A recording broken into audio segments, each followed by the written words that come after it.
First hard fact of the day: 175 confirmed COVID cases yesterday. 73 were in the FCT. Lagos had 34. Rivers had 15. The third wave seems to be dying down. And like I always say, don't let it catch you on its way out. Don't go out if you can avoid it. When you do go out, wear your mask, maintain your distance from people, wash and sanitize your hands as frequently as possible. That way we can keep ourselves and each other safe. Second hard fact of the day: vaccinations are ongoing. Just go to the primary healthcare center nearest to you for your first dose. But for your second dose, go back to where you got your first dose and they'll give you your second dose. We've got a third hard fact for the day. We're organizing a debate competition for teenagers. It's the I Beg to Differ tournament. You remember I Beg to Differ? It was an element on hard facts for a while until advertisers bought up the time belt where we used to have I Beg to Differ. But anyways, it's coming back as a competition for children between 13 and 17. So if you are a principal listening to me and you know that there's a student in your school who could do fantastically with this, encourage them to register and be a part of this debate. It will happen live on air. We'll have quarterfinals, then we'll have semifinals, then we'll have the finals, and the winner will get 1 million naira to help with their education. Yeah, 1 million naira for the winner. So if you have a child who's between 13 and 17, they're still in secondary school. We've been getting some auditions from 17-year-olds who have left secondary school. We don't want 17-year-olds who have left secondary school. You should still be in secondary school. And then you get to participate. We're going to, of course, get proof that you're still in secondary school and that you are actually the age that you say that you are, so that there'll be no juror, there'll be no mago. But yes, 13 to 17-year-olds, you get to go on our website, www.nigeriainfo.fm, www.nigeriainfo.fm. That's how you sign up. You have to live in Lagos to participate, all right? Because you're going to need to come into the station to be a part of the live debate when it starts. The winner gets a cash prize of 1 million naira for their future education. I have a great show for you today. We'll start with the big three as always. We'll talk about police allegedly trying to extort a Lagosian for 10 million naira. Then let's talk about the Nigerian women's basketball team threatening to boycott the World Cup qualifiers over unpaid stipends and allowances. And then let's talk about Zamfara Assembly suspending 2 members for allegedly working with terrorists to murder a colleague. On the glass ceiling, let's talk about getting girls into the digital economy.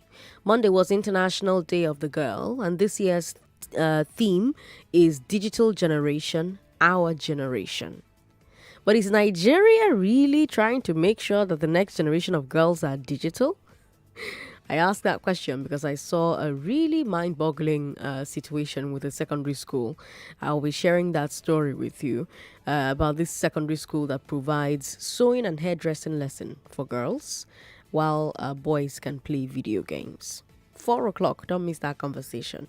On Balogun and Broad at 5 p.m., let's talk about the bakery business. How are rising prices and falling buying power affecting the making and selling of bread?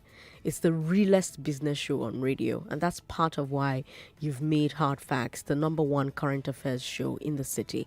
1 million Lagosians cannot be wrong. Thank you for listening every day.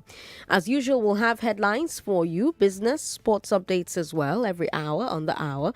But right now, let's get into the big three. I am Sandra Ezekwesili, and these are your Hard Facts. This is the Big Three. The Big Three on Hard Facts on 99.3 Nigeria Info. 1 year after EndSARS, is the police fixing its problems? Will the women's basketball team go on strike, or will the sports ministry pay them? Are some government officials working with insurgents and terrorists? Those are your big three. Lagos, let's talk. Our first story is another look back at the EndSARS demonstrations. A year ago today, Nigerians were in the streets protesting against police brutality and extortion. If you're watching our live stream at the moment, you're seeing footage of two young girls being dragged into a police station, being beat up by some policemen. And we're seeing them being dragged on the streets of Surulere, I believe. That's where it happened on this day last year. Our live stream is Nigeria Info 99.3 on Facebook, Nigeria Info FM on YouTube, Nigeria Info 99.3 on Facebook, Nigeria Info FM on YouTube. You see the footage for yourself of these young women who were protesting police brutality, getting brutalized by police. We also saw on this day last year, or we reported at least on this day last year on Hard Facts, these young men who were dragged into a police station, and then this happened afterwards. You can watch it as well on our live stream.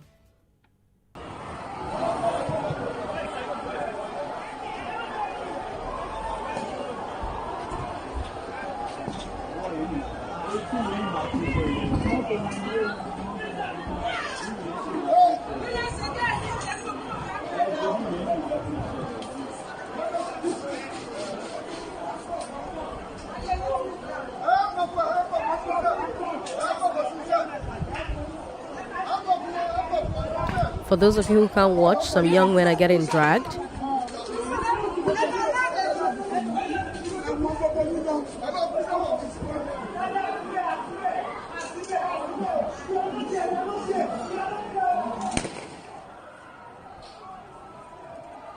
So we have some young men who have just been dragged by the police into a police station, saying to the policemen, "We're not there, we're not there, we're not there, we're not there." And then they speak some Yoruba. I don't know what the Yoruba words mean. And then the next thing we hear gunshots, and then we heard silence. This happened last year during the EndSARS protests. This was before October 2020. Now, while the demonstrations were going on, some Nigerians said that they should stop.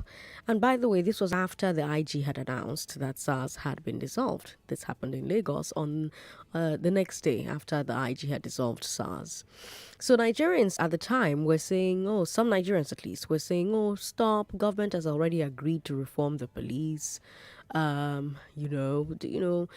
at that time, people were asking, well, government is saying one thing, but we just saw footage of young women getting dragged into a police station, getting the beating of their lives. We just saw young men dragged into a police station, and the next thing we heard gunshots and silence.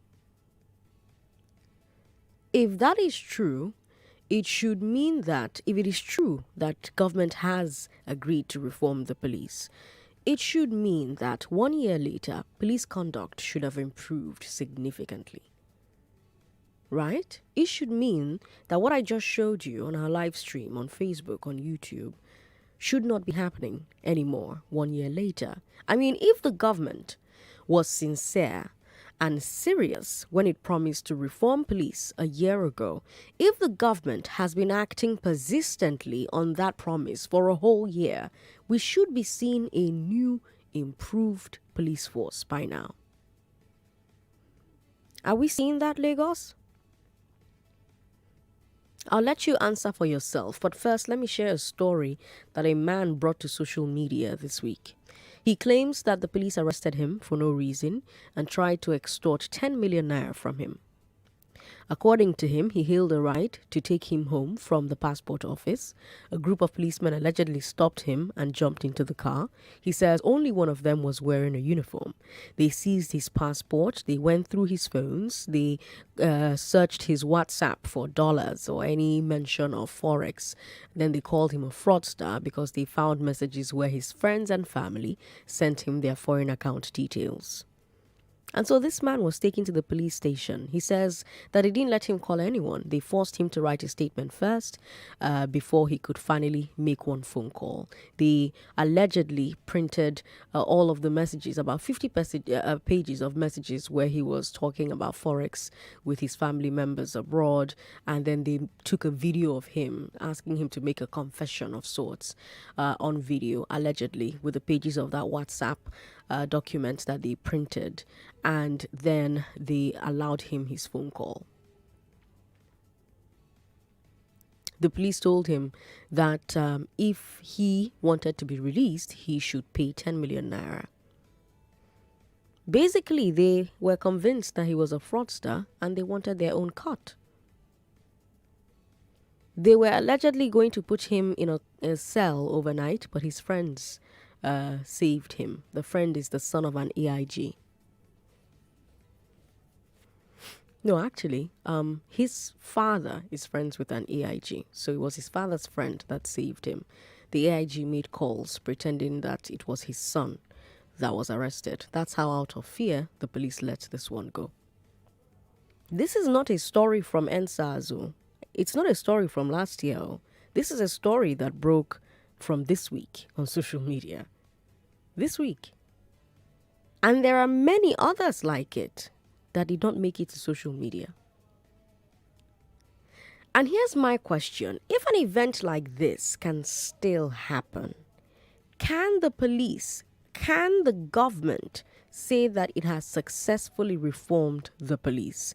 And if the government has not successfully reformed the police, does it have the moral right to tell Nigerians not to memorialize EndSARS? I showed you footage from 2020 while the protests were going on, and I just told you a story from 1 year after. If the government has not successfully reformed the police, does it have the moral right to tell Nigerians not to memorialize EndSARS? I ask this because yesterday and Monday, we talked about the Lagos Police Command saying that it won't allow any EndSARS memorial demonstrations. At the Lekki toll gate at the moment, there's a ton of police vans and machinery, I guess, trying to stop any form of protests at the toll. We're now hearing other states making similar proclamations. But while all of that is going on, we still have citizens complaining about being harassed by police. Over to you, Lagos, 1 year after EndSARS. How do you assess the government's efforts and the government's intentions of reforming the police? Women, call us on 01465-7190. Men, call us on 0700-993-993. We've got WhatsApp. WhatsApp is 080-959-75805. 080-959-75805. And of course, we're streaming live on Facebook, Nigeria Info 99.3. We're also streaming on YouTube. YouTube is Nigeria Info FM. Joseph from K2 is my first caller. Hi, Joseph. Thank you very much, Madam Sandra. Welcome. I'm happy to work on with you again today. Thank you for your efforts. Yes. On the issue of the police brutality vis-a-vis the issue of EndSARS protest that happened a while ago, a year ago. You see, the truth of the matter is that we are in a country where it's either we are deceiving ourselves or we are allowing our leaders to deceive us. You see, the problem of the police is not a physical thing. You cannot reform a mindset. You can only transform a mindset. The police brutality is a mindset issue. It's the sense of value of our police. The situations around their life that make them see us citizens as similar to animals or people who they cannot regard as human beings. It's not a thing that is physical. You can't just want to sit down, you want to reform the police. It doesn't happen that way. You see, ask a typical policeman by the roadside. There is a value system that runs through their minds. They are seeing that the society is seeing them as They are not actually, they are victim of the system where they are operating. Look at their salary, for instance. Look at the circumstances surrounding. Ask anybody who is prominently, even yourself as you are there, or myself, can I say I want to be a policeman today? No. We think the society see them as people who are possibly a victim of some problem in society. That's why they have gone to join police. So carrying that gun or wearing that uniform, they're on the road as people who are the victim of situation in society. So they don't see us citizens in Nigeria as people who should be valued as it were.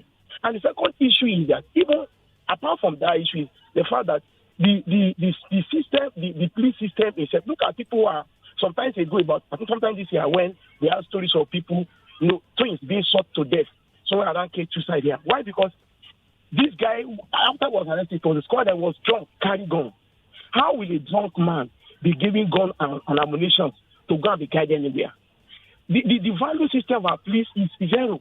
So looking at all these situations together, it to be a role on the part of the police or the government to say want to transform, want to reform the police. You can't reform a mindset, you can only transform it. And this transform goes back to the process of recruitment. Do you do any mental test or anything for these people that are recruited? These are issues that are germane to recruitment. Since all of that exists, since all of that is happening, does the government have the moral right to tell Nigerians not to memorialize EndSARS, not to have a memorial for EndSARS? Well, the truth is that it's either way. If I'm in a position of authority today in Nigeria too, with what I saw last year, I think I might likely take that same position.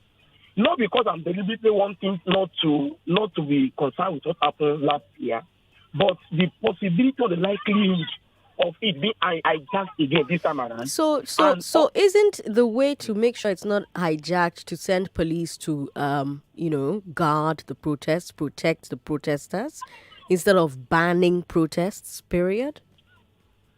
The truth of the matter is that, I'm sincere, man. You see, these are police, the security apparatus is overstretched in Nigeria. Thank you so much for calling us. We've been talking for 3 minutes. I want to talk to Mary in Ajagbadi. Hello, Mary.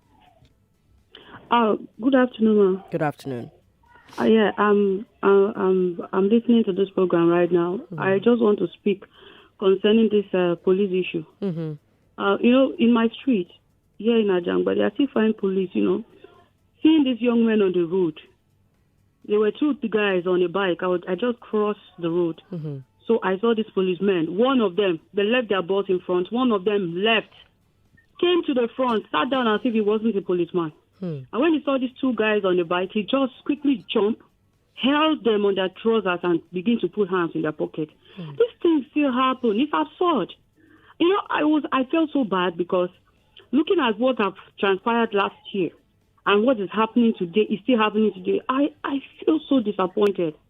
I just saw it that they've not learned their lesson and they are still going. If they bring another strike now, another what do I call it, protest in the street, they will start calling young men that they are thieves, they are that.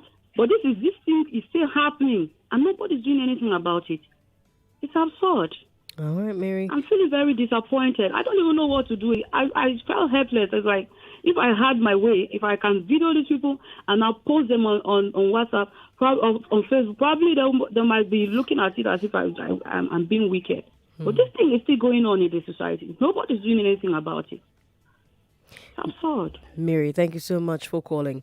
We've got Bobby Agwo calling from, I don't know what country. Hi, Bobby. Hello. Hi there, Sandra. Thank you for calling.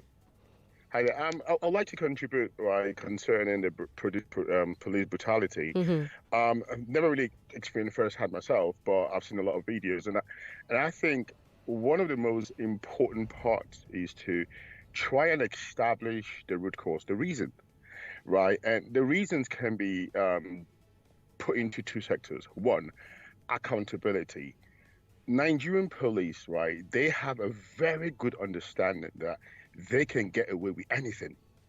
So for an individual to hurt another human being, to torture somebody, to kill somebody, behind their thoughts, they know I'm going to get away with this and nothing will happen. Good example, if a police was to kill somebody and they're given life imprisonment, or they torture somebody and they get 10-year imprisonment, there will be a lot of changes because they know the consequences for their actions will be held against them.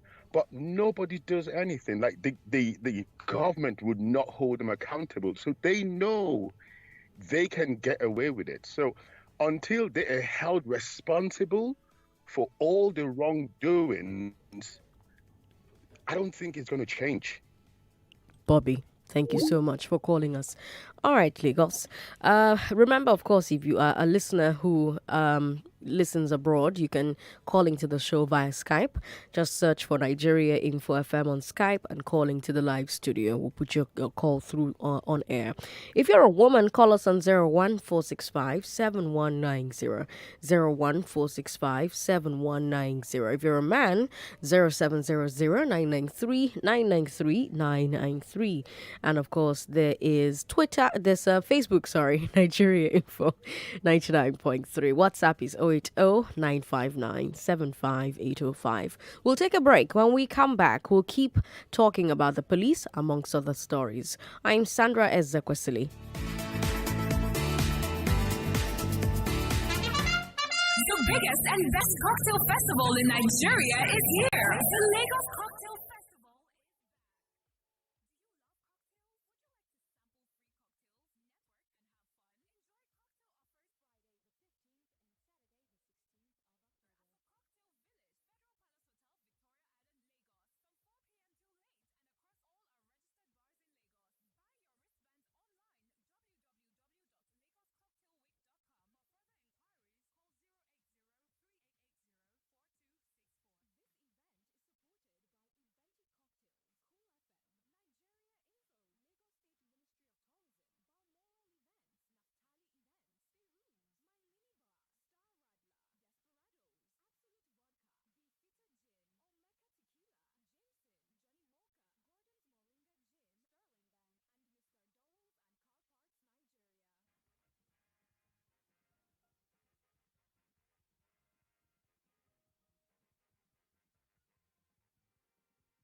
It's 3:30. I'm Sandra Ezekwesili. We took another look at the EndSARS demonstrations,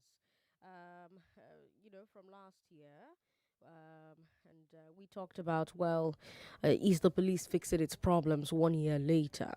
And if they aren't, does the government have a moral right to ask Nigerians to not memorialize EndSARS? So that was our first story. You can still talk about it, but let's move on to a sports story now, which is our second story. It's about the women's national basketball team, the back-to-back African champions, because they just won AfroBasket again. But in spite of their victory, they're not happy. They're not happy. That's because they're still being owed. They're still being owed bonuses. They're being owed stipends. They're being owed all of this by the Nigerian Basketball Federation, NBBF. And the sports ministry. So not be just basketball federation, they owe them. They say that this includes money donated for them by some banks. You know what? Let me just play their video for you so you hear it from the horse's mouth, so that nobody will say that Sandra said it. Hear from our champions themselves. First, we want to say thank you to the Nigerian Embassy in Cameroon for celebrating us. We appreciate you more than you know. Other than that, we do not feel appreciated or celebrated after achieving this historical feat. In 2017, we won the AfroBasket Championship, and 3 days later, we were presented to the Father of Nations, Excellency President Muhammadu Buhari, and his entire cabinet by the former ministry, Honorable Solomon Dailong, as customary with handshake. We have defended our championship and brought back the cup in 2019 and 2021, which is historical, but still no invitation has been extended to the team to visit Aso Rock or a presidential handshake. Why? President of NBBF, Musa Kita, said that the Federation isn't owing any players, officials, or vendors. This is far from the truth. The last time we checked, our allowances, stipends, bonuses, training grants, and donations made by banks for players, officials, and volunteers still have not been paid. We are owed $73,118 from the NBBF, $24,000 from the Ministry for the Tokyo Grant, and $100,000 from donations from 3 banks in Nigeria. Ever since our general manager and team manager resigned, we feel like we're being marginalized. Our senior leadership, like the former president, never really shows up for camps or competitions to boost our morale. And when we have significant concerns and issues that needs to be addressed, when he does show up, we get vague answers, as if our concerns aren't important to him. But when we win, they magically show up for photo ops and celebrations to use for political gain. Musa Kita was not in Cameroon, but somehow he showed up to Abuja to take pictures and to hoist a trophy, again, for political gain. The Tokyo 2020 Olympics was full of a bunch of distractions for all of us. We didn't know the final roster until the day before the flight. So our first team practice was in Tokyo days before the first game. There's a lot of things that could have been handled differently to increase our chances of success. Starting with our travel, there was a 36-hour flight, our team gear and uniforms, making sure they're up standard, 2 practices a day, not being able to access medical staff at certain points during the Olympics, as well as gift exchange between teams. Why hasn't the team been to Nigeria since 2019?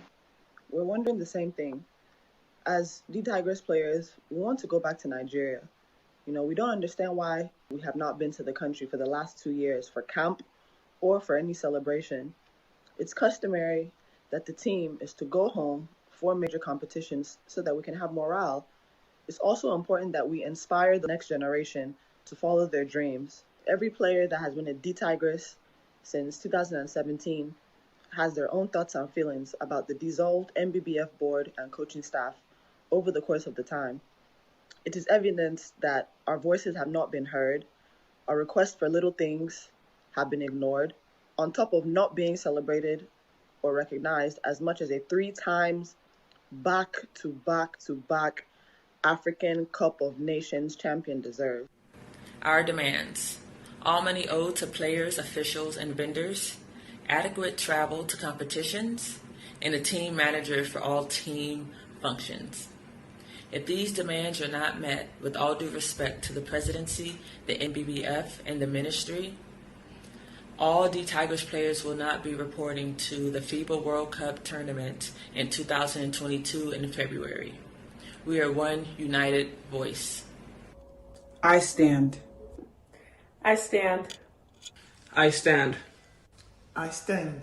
I stand. I stand. I stand. I stand. I stand. I stand. The Tigers there in that video. We showed it to you on our live stream. Earlier in the year during the Olympics, this issue came up. Remember that the team's official Twitter handle started dragging the sports ministry over unpaid staff salaries and player allowances. Back then, the ministry and the NBBF said that it was fake news and that the handle had been hijacked by a disgruntled ex-coach. Now, it's no longer an ex-coach or a faceless Twitter handle admin. It's the players themselves. You watched them. You saw all of them. You heard them end it with, I stand. This thing keeps happening in Nigerian sports. Right now, there are reports that the Super Eagles coach has also not been paid for almost a year. Back when late Stephen Keshi was Eagles' boss, he went unpaid for months as well. And of course, quarrels over player bonuses happen at almost every World Cup and Olympics. And that means that we really need to be asking why. What are the systemic reasons why our sports authorities seem unable to do the very basic thing of paying people that what they have earned? What is their due? Not be your money. Now, money we bank don't give them. So what's the issue? What are the systemic reasons why? Lagos, what do you think about this appeal from the reigning back-to-back African champions, the Nigerian women's basketball team? They're threatening to boycott the World Cup qualifiers, by the way. Do you think they should do it? Men, call me on 01465. 0700 993 993 993. Women, call me on 01465 7190. You can still talk about the police story from our first story today. You can also just send us a message on WhatsApp if you cannot give us a call at the moment. WhatsApp is 080 959 75805. Michael is on Gore Palace Way. Hello, Michael. Welcome. Okay, so concerning, good afternoon, Michael calling from Agor Palace. Yes, go ahead. Yeah, so concerning the sports predicament, we've had it over the years, and the question is, I would ask the players, why do they keep on playing? It's either they're playing knowing that they're not going to get paid, and then we know they're doing it because they love the sport, or they just close their minds out and they just play the game. They can't always play then come back to this issue. Then come back to this issue. Across the board, footballers, basketballers, it's across the board. It's been going on for years. It's established that it's been going on for years. They agree. So if they are either going to just play and play the sport because you really love the sport, it's fine. But having to play, then come back and complain, the next year comes again, you play, come back and complain. It's either you don't play at all, or you just play and don't complain. It's one thing. Or you leave the country alone. We already know where we stand. Let's not try and change. There are some things that we know will not change. It has been there before you got there. And by the time you leave, it will still be there. Okay. It's just a matter of picking and choosing where you want to stand. It's painful, but at this point, you get to a stage where you just have to pick the orange you want to drink. Michael there. Thank you for calling. 99.3. Hello. Hello, good afternoon. Good afternoon. What's your name, sir? My name is Fidel. Welcome, Fidel. Go ahead. Thank you.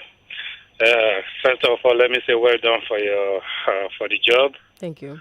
And I just want you to know one thing. Let me contribute this way. Okay. First of all, we already know the kind of country we are, and we know the kind of leaders we have. You cannot give what you don't have. And that is it. So I just start to imagine while all these monies we are voted we are giving to these players, What is wrong in giving? Don't be surprised that somebody must have collected this money, put it in a fixed deposit account for it to yield interest for him and his family, whereas the people that are doing the job are being neglected.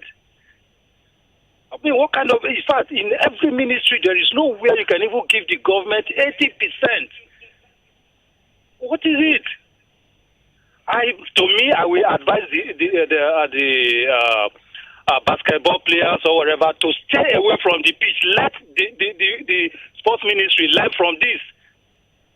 Thank you. Well done for the job. Thank you very much for calling, Fidel. We've got Oge on the line. Thank you for calling us. Hello. Yes, Ikeja, I'm holding on. Hi, you're live on the show now. Oh, good afternoon. Good afternoon. Good to have you on the show. Yeah, I'm really, in fact, I don't know how I'm feeling right now. On the Tigress, it's very shameful that we have people who is representing us out there, and we really do not want to fulfill our own part of the promise. So how can somebody be patriotic with all this? People, I'm sure these people are not, so some of them are not even, they don't base here in Nigeria. So in different countries where they base, they still want to fly a Nigerian flag. And yet, our people do not want to do the right thing. I'm just ashamed of this country. I don't feel bad when people say they're not patriotic. I don't feel bad. Then for the police, just like the first callers, some of the things he said, that their mindset, I don't know how in fact, it's not by changing their uniform or by saying they have changed the name of SARS.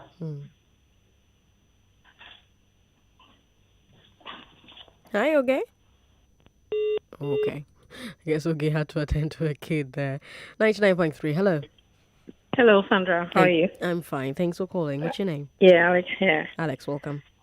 Yeah, you see, Sandra, the other day, I always take you back to this topic that we discussed a few weeks ago about the Canadian embassy that would turn down the application of That's right. a former, you understand? That's right. Mm-hmm. Again, some people thought there was a problem with me saying that that the system was sick and the system needed to be looked at as a whole. Okay, 770,000 jobs. We couldn't even get past that. On my Excel sheet, just one single Excel sheet, I can execute that job for the Nigerian government. I'm not talking of any software from the sky, from the moon. No, just on an Excel sheet on my computer. Right? We couldn't get that done. Look, our university people are threatening any moment from now. You hear their results. They are going on strike. See sports, see doctors. What is it that we can do right? Don't you now see that there is a problem with our system? Our way of doing things, the Nigerian way. There is something wrong with the Nigerian way. And I'm pleased with the fact that some people hold us to account. Some of them are saying they should be taking us one by one. How can you solve Nigeria's problem person by person? It's a sick country. Una never see him, Sandra. Look at it go. Alex, bye-bye.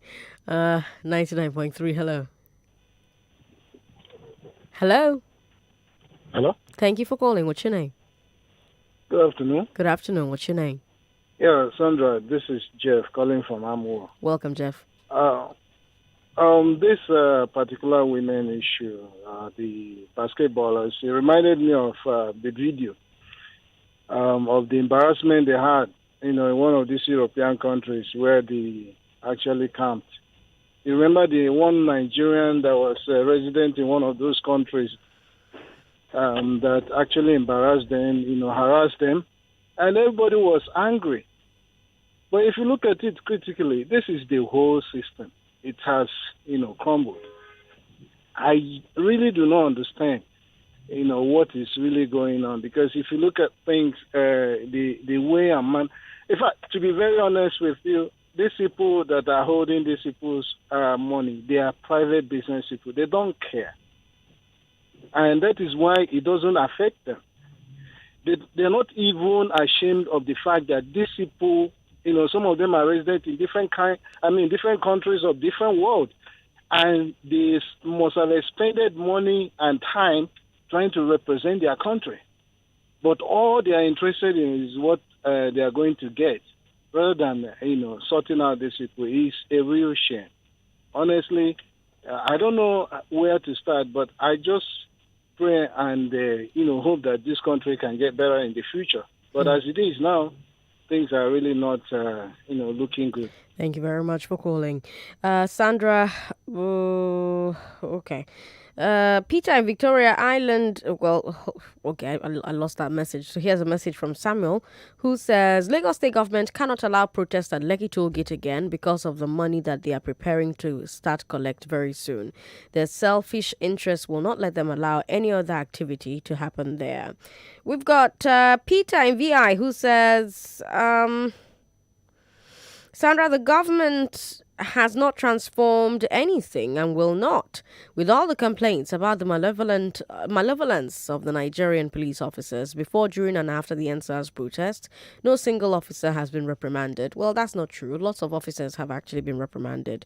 But Peter goes on to say it's business as usual. The status quo remains. Some officers have been reprimanded. A lot of them have faced orderly room trials.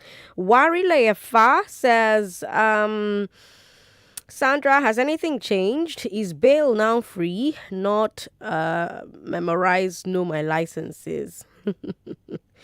Okay. The truth is that nothing has changed. The police, like the Nigerian system, deteriorates every day. This is basically because no consequence for misbehavior. There is flagrant impunity in Nigeria. The last EndSARS protest has been swept under the carpet. The Lagos State Commissioner of Police has no moral and legal right to ban protests or to order people not to memorialize the last protest. That order itself is a sign of impunity. The government at federal and state levels are used to suppressing the Nigerian people. That is what is at play. Wari Lefa, thank you so much for your message. I love reading from you. It's always a pleasure to read from you. We've got David in Los Angeles who says, how on earth will these ladies go and represent Nigeria, knowing fully well what happened to athletes in Asia recently? These governments do not care. David, and nothing will happen because everything is rotten from the head. Guns will save them. Last year was also pretty terrible for the policemen because getting hunted down was quite terrible for them. So it doesn't happen again. Ika says, my friend to Ikorodu to see his mom, and his mom said that she didn't have money to cook. So my friend decided to withdraw money from the ATM. He was standing on the road. Police saw him, dragged him into their van and 6 other guys. We've been looking for him for the past 2 days. He called yesterday that he was arrested. He was freed yesterday. He paid 15K. He's been depressed since. I'm going to his house now to see him. Wow. Chika, I'm so sorry that happened to your friend. Quite the terrible ordeal. So terrible. Adeshino says, Sandra, your voice shows you're a bit down. Please be well soon. Oh, thank you. Yes, I've been having cold for the past few days. It's not COVID. I can smell things and I can taste things, but it's a very bad flu. So I have like a very heavy head and really like cold, like chest and everything. I've tried Aboniki. I've taken medication. It's just there. But anyways, let's move on to our final story, shall we? Thank you for the good wishes. The Zamfara House of Assembly is investigating 2 of its members for allegedly sponsoring terrorist groups. That's our third story. Yusuf Muhammad Anka and Ibrahim Tukur Bakura are accused of working with terrorist groups in the state and allegedly being behind the assassination of a House member, Muhammad Ahmad. You may remember Ahmad's death back in June. If you cast your mind back, he had just defected to the APC along with Governor Bello Matawale, and he was traveling on a highway when terrorists shot him in his convoy. Do you remember? Anka and Bakura deny the accusations. Of course, they say it's all politically motivated because they've been trying to impeach the Speaker of the House, Nasiru Magaya. So they claim this suspension is Magaya's way of stopping or silencing them. But their accusers in the House insist that there are even phone recordings of them talking to the terrorists multiple times. Either way, here's what happens next. They've been suspended for 3 months. They've also been summoned to appear before the House Ethics Committee alongside the security agencies. And speaking of security agencies, here's my question. Should the SSS not be the ones who are taking the driver's seat right now? I mean, if a state house of assembly is suspecting 2 of its members of working with terrorists and murdering a 3rd member, should the nation's main internal intelligence service not be the ones leading the investigation? Because so far, neither assemblyman has been invited to SSS office. Neither of them have been detained by the SSS. Now, you may say, well, maybe the SSS is not arresting terror suspects. But what about Chiwetelago? I told you during the big weekend on Monday that the army arrested him, handed him over to the SSS. He was arrested because he was seen in public wearing a tunic that appeared to depict the Biafran flag. He was in SSS custody. They moved him first to Enugu, then to Abuja. He was held without access to his lawyers or doctors for days. He's been released now, by the way, no charges.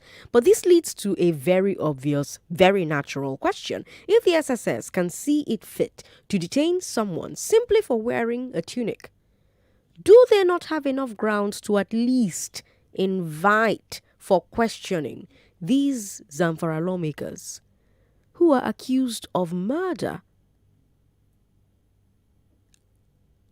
allegedly with phone call recordings as evidence? And speaking of call recordings, you also know that Zamfara is now under a telecoms shutdown. So right now, no more phone calls, which also means no more call recordings. So let's say for a moment that it turns out that these lawmakers are guilty, and it turns out that the key piece of evidence that incriminated them was the recorded calls. Does that prove the point made by some people that the telecom shutdown is actually getting in the way of investigations? Because if the phone lines were still working, then the security agencies and intelligence agencies could be monitoring the call of suspects and eventually figure out who is planning with who and what they are planning. Abi, how you see him? What do you think? Before I take your thoughts, though, there's one last update from Zamfara. I don't even think I'll be able to take your thoughts because we're about to go off on another break. But one final update from Zamfara. Governor Matawale says the state is getting combat drones from Turkey to help them fight terrorists. Now, this has sparked a bit of a debate over whether a state government has the right to do this under our laws. Because remember that security is on the exclusive list for the federal government.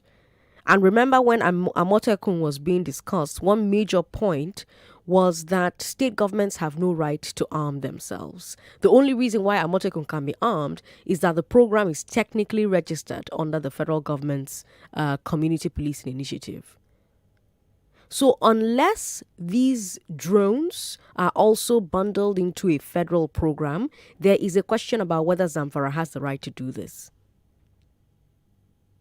But at the same time, all over the country, we're seeing and hearing state governments taking security into their own hands. Apart from Amotekun in the southwest and the proposed south-south security outfit, you also have the enforcement units for anti-grazing laws, for example.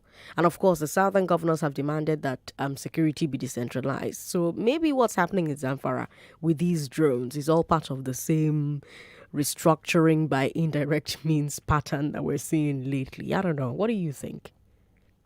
I won't have the time to take your thoughts, but it's something to ponder about. When we come back from this break, we'll bring you business news. After that, we'll bring you today's glass ceiling, where we'll talk about women in the digital age. I'm Sandra Ezekwesili. More conversation, more talk, more right after this. 99.3 Nigeria.